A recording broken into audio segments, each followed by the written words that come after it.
प्रकरण 37। मेरा अमेरिका गमन। अमेरिका। निश्चय ही ये लोग अमेरिकी हैं। मेरे मन में यही विचार उठा जब मेरी अंतर्दृष्टि के सामने से पाश्चात्य चेहरों की लंबी कतार गुजरने लगी।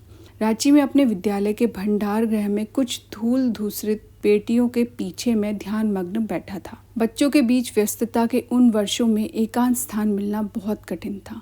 ध्यान में वह दृश्य चलता रहा। एक विशाल जनसमूह मेरी ओर आतुर दृष्टि से देखते हुए मेरी चेतना के मंच पर अभिनेताओं की तरह मेरे सामने से गुजर रहा था। इतने में भंडार गृह का द्वार खुल गया। सदा की तरह एक बच्चे ने मेरे छिपने के स्थान को खोज लिया था।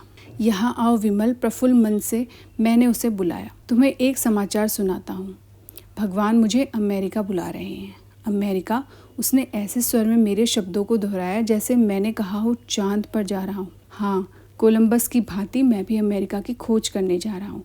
कोलंबस ने सोचा था कि वह भारत पहुँच गया, परंतु वह अमेरिका पहुँच गया था। निश्चय ही इन दोनों देशों के बीच कोई कर्म संबंध है। विमल वहां से भाग गया और शीघ्र ही 2 पैरों के उस समाचार पत्र ने सारे विद्यालय में यह बात फैला दी। मैंने स्तंभित शिक्षक वर्ग को बुलाया और विद्यालय को उनके हाथों में सौंप दिया।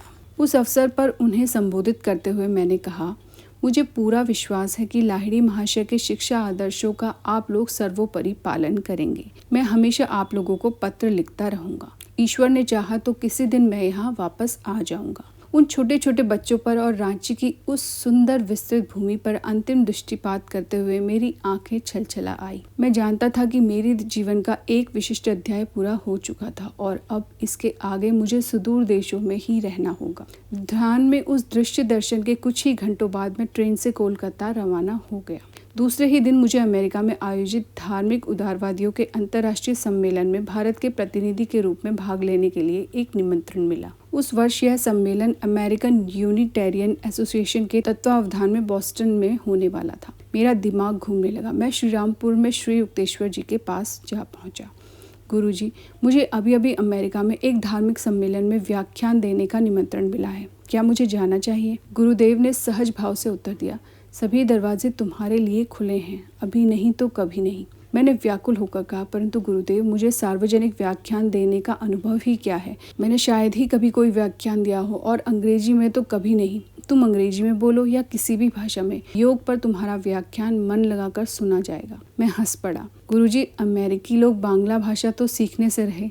आप ही अब कृपा करके मुझे अंग्रेजी भाषा की बाधाओं से पार करवाइए। जब मैंने पिताजी के सामने अमेरिका जाने का विचार रखा तो वे हतप्रभ हो गए। उनके लिए अमेरिका एक अति दूर देश था।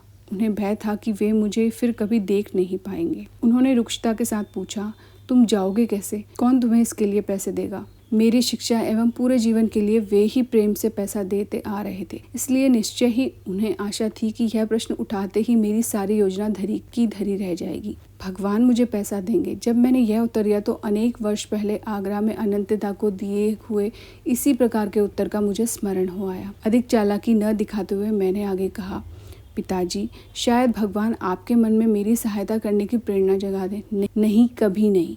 उन्होंने मेरी ओर दयनीय भाव से देखा। इसलिए दूसरे दिन जब पिताजी ने एक बड़ी रकम का चेक मेरे हाथ में दिया तो मेरे आश्चर्य का ठिकाना न रहा। उन्होंने कहा, एक पिता होने के नाते नहीं, अपितु लाहिड़ी महाशय का निष्ठावान शिष्य होने के नाते मैं तुम्हें ये पैसा दे रहा हूँ। तो जाओ उस दूर पाश्चात्य देश में और वहाँ धर्म पंथों से मुक्त क्रिया योग की शिक्षाओं का प्रसार करो। जिस निस्वार्थ भाव से पिताजी ने तुरंत अपनी वयस्किक इच्छाओं को तिलांजलि दे दी थी, उसे देखकर मेरा हृदय द्रवित हो उठा। उन्हें रात में एहसास हो गया था कि विदेश यात्रा की किसी साधारण इच्छा से मैं अपनी योजना नहीं बना रहा था। कदाचित इस जन्म में अब हमारी फिर से भेंट नहीं हो सकेगी, पिताजी ने खिन्न होकर कहा। उनकी आयु उस समय 67 वर्ष की हो चुकी थी। एक प्रबल अंतः प्रेरणा मेरे मन में उठी और पूर्ण विश्वास के साथ मैंने कहा, भगवान एक बार फिर से हम लोगों को अवश्य मिलाएंगे। जब मैं अपने गुरुदेव और अपने प्रिय मातृभूमि को छोड़कर अमेरिका की अनजान भूमि में जाने की तैयारियां कर रहा था तो मेरा हृदय कम आशंकाओं से नहीं भरा था। मैंने भौतिकवादी पाश्चात्य जगत के बारे में अनेक कहानियां सुन रखी थी। वह जगत युग युगों से संतों के वास्तव्य से पुनीत हुई भारत भूमि से इतना भिन्न लग रहा था। मैं सोच रहा था, पाश्चात्य वातावरण में प्रवेश करने का जोखिम उठाने वाले पौवार्त्य गुरु को हिमालय की ठंड सह पाने से भी अधिक कठोर परिस्थितियों का सामना करने के लिए तैयार रहना चाहिए। एक दिन प्रातःकाल मैं इस दृढ़ संकल्प के साथ प्रार्थना करने बैठ गया कि भले ही प्रार्थना करते करते मैं मर क्यों न जाऊं, पर जब तक ईश्वर की आवाज़ नहीं सुनूंगा तब तक प्रार्थना बंद नहीं करूंगा। मैं ईश्वर से आशीर्वाद एवं आश्वासन चाहता था ताकि मैं पश्चिम के आधुनिक भौतिकवाद और व्यवहारिक उपयोगितावाद के कोहरे में कहीं खो न जाऊं। अमेरिका जाने का तो संकल्प मेरे मन ने कर ही लिया था, पर साथ ही ईश्वर की अनुमति और आश्वासन वाणी सुनने के लिए वह और अधिक कृत संकल्प था। बार बार उठने वाली सिसकियों को दबाकर रखते हुए मैं प्रार्थना करता ही रहा। कोई उत्तर नहीं। मध्याह्न होते होते प्रार्थना की उत्कटता पराकाष्ठा पर पहुंच गई। तीव्र वेदना के दबाव से मेरा सिर चकराने लगा। ऐसा लग रहा था कि अब अपनी आंतरिक उत्कटता को और अधिक बढ़ाकर एक बार भी यदि रोया तो मेरा सिर फट जाएगा। ठीक उसी क्षण गढ़पार रोड पर स्थित मेरे घर के दरवाजे पर दस्तक सुनाई दी। जब मैंने दरवाज़ा खोला तो देखा कि सन्यासियों की तरह केवल कटी वस्त्र धारण किया हुआ एक युवक वहां खड़ा है। उसने घर में प्रवेश किया। वे अवश्य ही बाबा जी होंगे। स्तब्ध होकर मैं सोच रहा था, क्योंकि मेरे सामने खड़े उस व्यक्ति का चेहरा लाहिड़ी महाशय जैसा ही दिख रहा था। मेरे मन में उठे उस विचार का उन्होंने उत्तर दे दिया, हाँ, मैं बाबा जी हूँ।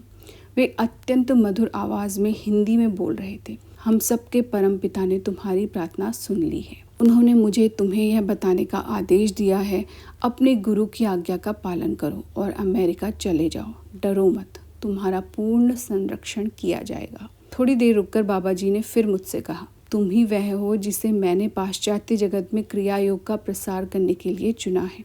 बहुत वर्ष पहले मैं तुम्हारे गुरु युक्तेश्वर से एक कुंभ मेले में मिला था और तभी मैंने उनसे कह दिया था कि मैं तुम्हें उनके पास शिक्षा ग्रहण करने के लिए भेज दूंगा।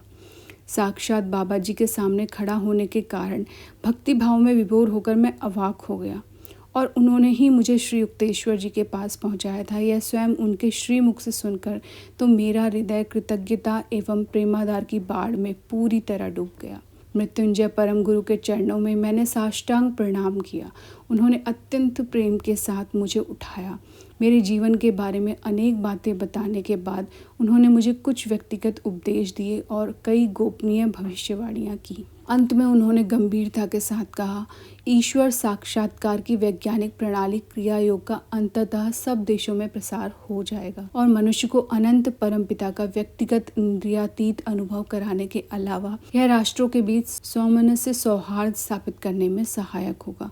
अपनी अनंत शक्ति से युक्त दृष्टि मुझ पर डालकर अपने ब्रह्म चैतन्य की एक झांकी मुझे दिखाते हुए परम गुरु ने मुझ में नई शक्ति का संचार कर दिया। यदि आकाश में कभी सहस्त्र सूर्य एक साथ उदित हो सके तो उससे उत्पन्न प्रकाश भी इस महान विश्वरूप के प्रकाश के सदृश कदाचित ही हो। थोड़ी ही देर में बाबा जी यह कहते हुए दरवाजे की ओर बढ़े, मेरे पीछे आने का प्रयत्न मत करना, तुम्हारे लिए वह संभव भी नहीं होगा।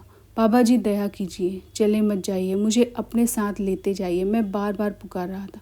उन्होंने कहा, अभी नहीं, फिर कभी। भावावेग में मैंने उनकी चेतना की परवाह नहीं की। जैसे ही मैंने उनके पीछे जाने का प्रयत्न किया, मुझे ज्ञात हुआ कि मेरे पैर जमीन के साथ मजबूती से चिपक गए हैं। दरवाजे पर पहुंचकर बाबा जी ने मुझ पर प्रेम भरी दृष्टि डाली। मेरी आंखें तीव्र लालसा से उन पर जमी हुई थी। उन्होंने आशीर्वाद देने की मुद्रा में हाथ उठाया और चले गए। कुछ मिनटों बाद मेरे पैर जमीन से छूटे। मैं वहीं बैठकर गहरे ध्यान में लीन हो गया। न केवल मेरी प्रार्थना का उत्तर देने के लिए ही, बल्कि बाबा जी का दर्शन करा देने के लिए भी मैं ईश्वर को बारंबार धन्यवाद देने लगा। मुझे ऐसा लग रहा था मानो चिर युवा आयु विहीन प्राचीन परम गुरु के स्पर्श से मेरा शरीर पावन हो गया था। उनके दर्शन की तीव्र लालसा मुझे लंबे समय से थी। अभी तक बाबा जी के साथ इस भेंट की बात मैंने किसी को नहीं बताई है। इस घटना को अपने मानवीय अनुभवों में सबसे पवित्र अनुभव मानकर मैंने इसे अपने हृदय में छिपा लिया था, परंतु मुझे लगा कि इस आत्मकथा के पाठकों को विश्व में रुचि लेने वाले एकांतवासी बाबा जी की वास्तविकता पर अधिक विश्वास होगा यदि मैं ऐसी घटना का वर्णन कर दूं जिससे मैंने उन्हें स्वयं अपनी आंखों से देखा है। इस पुस्तक के लिए मैंने आधुनिक भारत के योगी अवतार परम गुरु का एक चित्र भी एक चित्रकार की सहायता से बनवाया है। अमेरिका के लिए प्रस्थान करने के एक दिन पहले मैं श्री युक्तेश्वर जी की पावन उपस्थिति में बैठा था। उन्होंने अपने ज्ञानयुक्त शांत स्वर में मुझसे कहा, भूल जाओ कि तुम्हारा जन्म हिंदू समाज में हुआ था, परंतु अमेरिकी लोगों के भी सारे ही तौर तरीके मत अपना लेना। दोनों समाज के केवल उत्तम गुणों को ही ग्रहण करना। तुम ईश्वर की संतान हो। अपने इस सच्चे स्वरूप को सदा याद रखना। पृथ्वी पर चारों ओर विभिन्न जाति वंशों में बिखरे हुए अपने बंधुओं के सर्वश्रेष्ठ गुणों को खोजो और उन्हें आत्मसात करो। फिर उन्होंने मुझे आशीर्वाद दिया, ईश्वर की खोज करने के लिए जो भी श्रद्धा के साथ तुम्हारे पास आएंगे, तुम्हारे द्वारा उनकी सहायता होकर रहेगी। जब तुम उन पर दृष्टिपात करोगे तब तुम्हारी आंखों से निःसृत होता आध्यात्मिक प्रवाह उनके मस्तिष्कों में प्रवेश करेगा और उनकी भौतिक प्रवृत्तियों और आदतों को परिवर्तित करेगा, उन्हें और अधिक ईश्वराभिमुख कर देगा। फिर मुस्कुराते हुए वे बोले, सच्चे जिज्ञासुओं को आकर्षित करने के मामले में तुम्हारी नियति बहुत अच्छी है। तुम जहाँ भी जाओगे, चाहे वह जंगल ही क्यों ना हो, तुम्हें सच्चे मित्र मिलते रहेंगे। श्री युक्तेश्वर जी के इन दोनों ही आशीर्वादों की पूर्ति भली भांति हुई है। मैं अमेरिका अकेला ही गया, जहाँ मेरा एक भी मित्र नहीं था, परंतु हजारों लोग मुझे मिले जो आत्मा की कालातीत शिक्षाओं को ग्रहण करने के लिए तैयार बैठे थे। विश्व युद्ध के बाद अमेरिका जाने वाले पहले ही यात्री जहाज द सिटी ऑफ स्पार्टा पर सवार होकर मैंने अगस्त 1920 में भारत से प्रस्थान किया। पासपोर्ट प्राप्त करने में लाल फीताशाही की अनेक कठिनाइयां आई, जो लगभग चमत्कारी रूप से ही दूर हुई, और तब कहीं जाकर मैं जहाज पर यात्रा के लिए टिकट पा सका। 2 महीनों की समुद्र यात्रा के दौरान जहाज पर एक सहयात्री को पता चल गया कि मैं बोस्टन सम्मेलन के लिए भारत का प्रतिनिधि बनकर जा रहा था। मेरे नाम का विचित्र उच्चारण करते हुए उसने मुझसे कहा, स्वामी योगानंद, अगले गुरुवार की रात को हम यात्रियों के लिए एक व्याख्यान देकर कृपया हमें अनुग्रहित करें। जीवन का युद्ध और उसे कैसे लड़ें विषय पर व्याख्यान से हम सबको बड़ा लाभ होगा। अफसोस, बुधवार के आते ही मुझे पता चला कि पहले मुझे ही अपने जीवन का युद्ध लड़ना था। अंग्रेजी में व्याख्यान देने के लिए अपने विचारों को एक सूत्र में गूंथने का मैंने हर तरह से प्रयास कर लिया, परंतु सब व्यर्थ। आखिर मैंने तैयारी करने का यह प्रयास ही छोड़ दिया। जीन काठी देखते ही भड़क उठने वाले नए घोड़े की तरह मेरे विचार भी अंग्रेजी व्याकरण के साथ कोई सहयोग करने के लिए तैयार नहीं थे। पर गुरुदेव के पिछले आश्वासनों पर पूर्ण विश्वास रखते हुए मैं गुरुवार को जहाज के सैलून में अपने श्रोताओं के सामने जाकर खड़ा हो गया। मेरे मुंह से एक भी शब्द नहीं निकला। वहां उपस्थित लोगों के सामने मैं अवाक होकर खड़ा रहा। मेरी सहनशीलता का यह युद्ध लगभग 10 मिनट तक चलता रहा। उसके बाद श्रोताओं को मेरी परिस्थिति का आकलन हो गया और वे हंसने लगे। उस क्षण की परिस्थिति मेरे लिए तो हंसने लायक नहीं थी। शुद्ध होकर मन ही मन मैं गुरुदेव से प्रार्थना करने लगा। तुम बोल सकते हो, बोलो। उनकी आवाज तत्क्षण मेरी चेतना में गूंजी। उसी के साथ मेरे विचारों ने तुरंत ही अंग्रेजी भाषा के साथ मित्रता कर ली। 45 मिनट तक व्याख्यान चलता रहा और अंत तक श्रोतागण तन्मय होकर सुनते रहे। इस व्याख्यान के कारण अमेरिका में विभिन्न संस्थानों के समक्ष बाद में व्याख्यान देने के लिए कई निमंत्रण मुझे उसी समय मिल गए। बाद में प्रयास करने पर भी उस व्याख्यान में मैंने जो कुछ कहा था उसमें से एक भी शब्द मुझे कभी याद नहीं आ सका। सावधानी पूर्वक जब मैंने यात्रियों से पूछताछ की तो अनेक लोगों से मुझे इतना ही पता चला, आपने शुद्ध और सही अंग्रेजी में अत्यंत प्रेरक व्याख्यान दिया। यह आनंददायक उत्तर सुनकर मैंने समय पर सहायता करने के लिए विनम्रता पूर्वक अपने गुरु का धन्यवाद दिया, और इसके साथ ही मुझे नए सिरे से फिर एक बार यह एहसास हो गया कि देश काल की सीमाओं को ध्वस्त कर वे सदा ही मेरे साथ हैं। शेष समुद्र यात्रा के दौरान कभी कभी बोस्टन सम्मेलन में अंग्रेजी व्याख्यान की अग्नि परीक्षा के विचार मात्र से ही मेरे मन में शूल उठता था। मैं व्याकुल होकर प्रार्थना करता, करुणा सागर प्रभु, आप ही मेरी एकमात्र प्रेरणा बनने की कृपा कीजिए। द सिटी ऑफ स्पार्टा सितंबर के उत्तरार्ध में बोस्टन के बंदरगाह में खड़ा हो गया। 6 अक्टूबर 1920 को मैंने धर्म सम्मेलन में जाकर अमेरिका में अपना पहला व्याख्यान दिया। व्याख्यान का अच्छा स्वागत हुआ। मैंने राहत की सांस ली। अमेरिकन यूनिटेरियन एसोसिएशन के विशाल हृदय सचिव ने इस सम्मेलन पर प्रकाशित एक विवरण में अपना मत इस प्रकार व्यक्त किया। राज्य के ब्रह्मचर्य आश्रम से आए प्रतिनिधि स्वामी योगानंद ने अपनी संस्था की ओर से सम्मेलन का अभिनंदन किया। धारा प्रवाह अंग्रेजी में ओजस्वी वक्तृत्व के साथ उन्होंने धर्म विज्ञान पर दार्शनिक स्वरूप का व्याख्यान दिया, जिसे बड़े स्तर पर वितरण करने के लिए एक पत्रक के रूप में छाप दिया गया है। अपने व्याख्यान में उन्होंने कहा कि धर्म सार्वभौमिक है और एक ही है। रीति रिवाज और रूढ़ि प्रथाओं को सार्वभौमिक नहीं बनाया जा सकता, परंतु धर्म में निहित सामान्य तत्व को सार्वभौमिक बनाया जा सकता है और सबको उसका अनुसरण करने एवं उसका पालन करने के लिए कहा जा सकता है। पिताजी ने जो बड़ी रकम का चेक दिया था, उसके कारण सम्मेलन के समाप्त हो जाने के बाद भी अमेरिका में रहना मेरे लिए संभव हो गया। अत्यंत साधारण परिस्थितियों में रहते हुए बॉस्टन में 3 वर्ष सुखपूर्वक बीत गए। इस दौरान मैंने सार्वजनिक व्याख्यान दिए, शिक्षा वर्ग चलाए और सॉन्ग्स ऑफ द सोल नामक एक काव्य पुस्तक भी लिखी, जिसकी प्रस्तावना सिटी ऑफ न्यूयॉर्क कॉलेज के president doctor Frederick B Robinson ने लिखी है।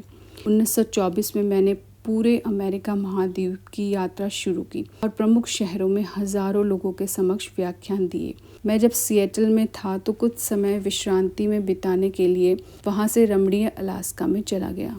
मेरी शिक्षाओं का अनुसरण करने वाले उदारमन लोगों की सहायता से 1925 के अंत तक मैंने कैलिफोर्निया के लॉस एंजलिस शहर में माउंट वॉशिंगटन एस्टेट्स पर अपने अमेरिकी मुख्यालय की स्थापना कर दी। यह वही भवन है जो मैंने अनेक वर्ष पहले कश्मीर में अपने अंतर्दर्शन में देखा था। यहाँ दूर अमेरिका में चल रही अपनी गतिविधियों के फोटो मैंने जल्दी श्री युक्तेश्वर जी को भेज दिए। उन्होंने एक पोस्ट कार्ड पर बांग्ला में उत्तर भेजा, जिसका अनुवाद मैं यहाँ दे रहा हूँ। 11 अगस्त 1926। मेरे हृदय प्रिय योगानंद, तुम्हारे विद्यालय और छात्रों के फोटो देखकर मेरे जीवन में कितना आनंद आया है, इसका वर्णन मैं शब्दों में नहीं कर सकता। विभिन्न शहरों के तुम्हारे योग विद्यार्थियों को देखकर मैं आनंद में पिघल रहा हूँ। प्रतिज्ञापन, रोग निवारक, स्पंदन, संप्रेक्षण तथा दैवी रोग मुक्ति की प्रार्थनाएं आदि तुम्हारी पद्धतियों के बारे में सुनकर मैं तुम्हें हृदय से धन्यवाद दिए बिना नहीं रह सकता। माउंट वॉशिंगटन एस्टेट्स का मुख्य द्वार, पहाड़ी पर ऊपर जाता सर्पिल रास्ता और पहाड़ी के नीचे फैले हुए सुंदर दृश्य को देखकर यह सभी कुछ आंखों से देखने की इच्छा मन में पैदा होती है। यहाँ सब ठीक चल रहा है। ईश्वर की कृपा से तुम सदा परमानंद में रहो। श्री युक्तेश्वर गिरी। वर्ष पर वर्ष बीतते गए। अब अपने नए देश के प्रत्येक हिस्से में और सैकड़ों क्लबों, कॉलेजों, गिरजाघरों और प्रत्येक प्रकार के श्रोता वृंदों के सामने मैंने व्याख्यान दिए। 1920 से 1930 के दशक में हजारों अमेरिकी लोगों ने मेरी योग की कक्षाओं में शिक्षा ली। उन सभी को मैंने प्रार्थनाओं और आत्मा के विचारों की एक नई पुस्तक विस्पर्स फ्रॉम इटर्निटी समर्पित की थी, जिसकी प्रस्तावना प्रसिद्ध गायिका मैडम एमेलिटा गैली कुर्ची ने लिखी थी। कभी कभी भारत की सादगी भरी शांति की याद सताती थी, परंतु दिन प्रतिदिन पूर्व और पश्चिम के बीच सद्भावना वृद्धिगत होती दिखाई देती। उससे मेरी आत्मा को हर्ष होता। अपने देश के राष्ट्रपिता जॉर्ज वॉशिंगटन ने, जिन्हें अनेक अवसरों पर ऐसा अनुभव हुआ कि उन्हें ईश्वरीय मार्गदर्शन मिल रहा था, ने अमेरिका को आध्यात्मिक प्रेरणा देने वाले ये शब्द कहे थे। स्वतंत्र, सुशिक्षित एवं निकट भविष्य में ही एक महान राष्ट्र के रूप में परिणत होने वाले इस देश की जनता के यह अनुरूप होगा कि वह समस्त मानव जाति के लिए सदा उच्च न्याय एवं लोक हितैषी वृत्ति से परिचालित मानवों के रूप में एक अभिनव उदाहरण प्रस्तुत करे। इस प्रकार की योजना का दृढ़ता से अनुसरण करने से कुछ तात्कालिक क्षति हो सकती है, परंतु इसमें किसे संदेह हो सकता है कि इस योजना के फलस्वरूप कालांतर में उस क्षति की तुलना में बहुत अधिक लाभ प्राप्त होगा। क्या कभी ऐसा भी हो सकता है कि ईश्वर किसी राष्ट्र के उत्तम गुणों को चिरस्थायी सुख सौभाग्य से न जोड़े? वॉल्ट विल्टन कृत हिम टू अमेरिका। अमेरिका का कीर्तिगान। अपने भविष्य में तुम नर नारियों की अपनी अधिक सयानी, अधिक संख्य संतानों में तुम, नैतिक आध्यात्मिक बल से युक्त अपने महापुरुषों में तुम, उत्तर दक्षिण पूर्व पश्चिम में अपनी नैतिक संपदा और सभ्यता में तुम, अपनी सर्वार्थ पूरक सर्व समावेशक अर्चना में तुम, किसी एक बाइबल या किसी एक तारणहार मात्र में नहीं, बल्कि तुम्हारे तारणहार असंख्य होंगे जो तुम में भी अभी सुप्त हैं, जो किसी भी अन्य तारणहार के समतुल्य होंगे, उतने ही भव्य दिव्य होंगे। ये सब तुम में अवश्य होंगे, यह मैं आज भविष्यवाणी करता हूँ। प्रकरण 37 संपूर्ण।